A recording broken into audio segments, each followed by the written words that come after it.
The Deaf Apostolate of the Archdiocese of Boston helps Catholics who are deaf and hard of hearing with a number of resources, including masses in American Sign Language and pilgrimage trips for deaf Catholics.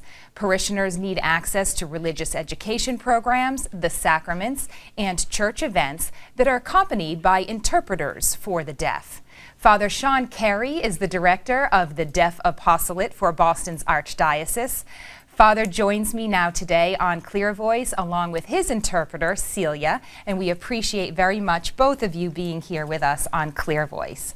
Father, happy to be here. It's great to have you here.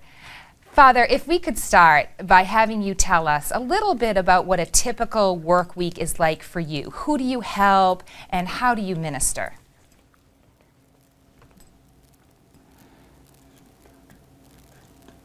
It starts every week with Sunday Mass. I celebrate Mass at Sacred Heart Parish in Newton.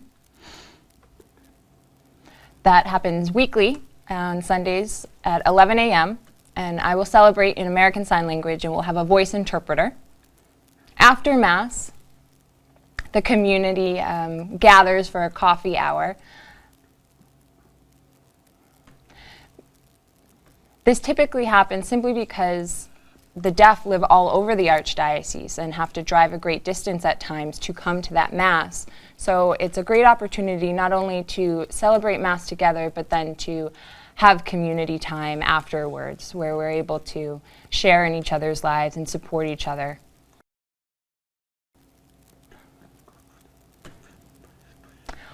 During the week, I have an office at the Pastoral Center in Braintree.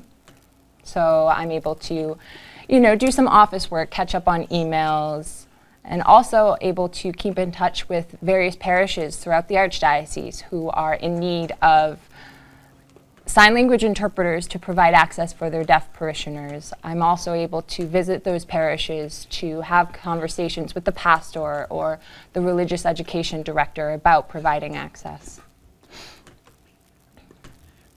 Also, for those who are homebound, I'm able to visit them and bring them the sacraments. Also, our Deaf Apostolate has a senior citizen deaf wellness program.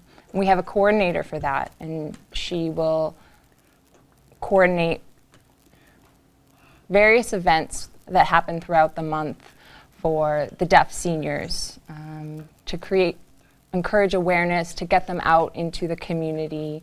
If there are ballot initiatives here in Massachusetts, we're able to inform them about that. Recently, this past fall, we had Question 2, and we were able to bring speakers in and provide interpreting services so that the seniors were well informed about that issue.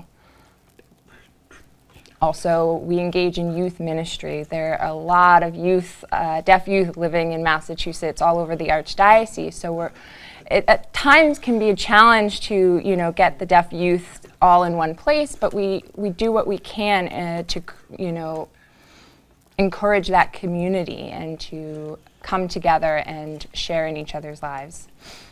Also, every afternoon, Wednesday afternoon, I celebrate Mass in Danvers, Massachusetts at the New England Homes for the Deaf, which is a nursing home for the deaf. So I'm able to celebrate Mass with them and able to visit with them and share in their lives.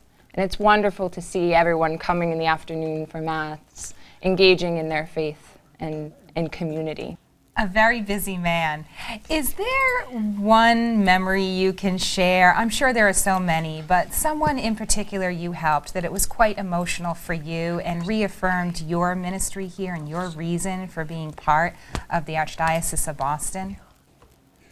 It's a good question. Really, there are so many members of the deaf community who have really inspired me, and through my help and service of them, they've really inspired my faith. I'm so happy to be able to provide access and allow the deaf community to more fully participate in their faith.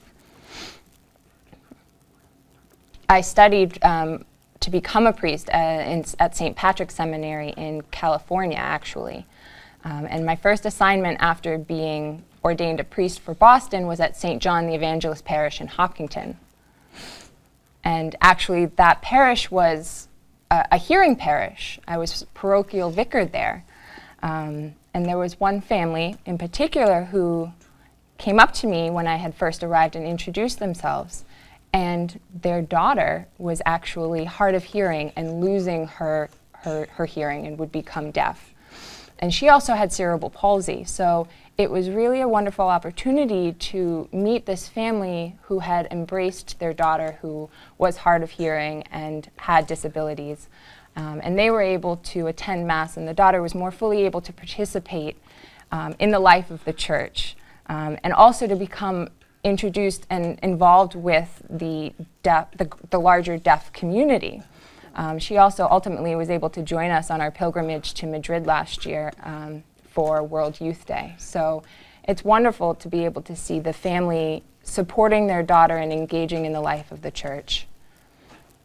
And it's wonderful also to see, that fear is being put aside and overcome, to trust in God that He will provide. So it was really a beautiful opportunity for me to meet this family.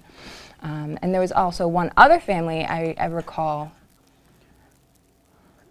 a family who had a son with autism.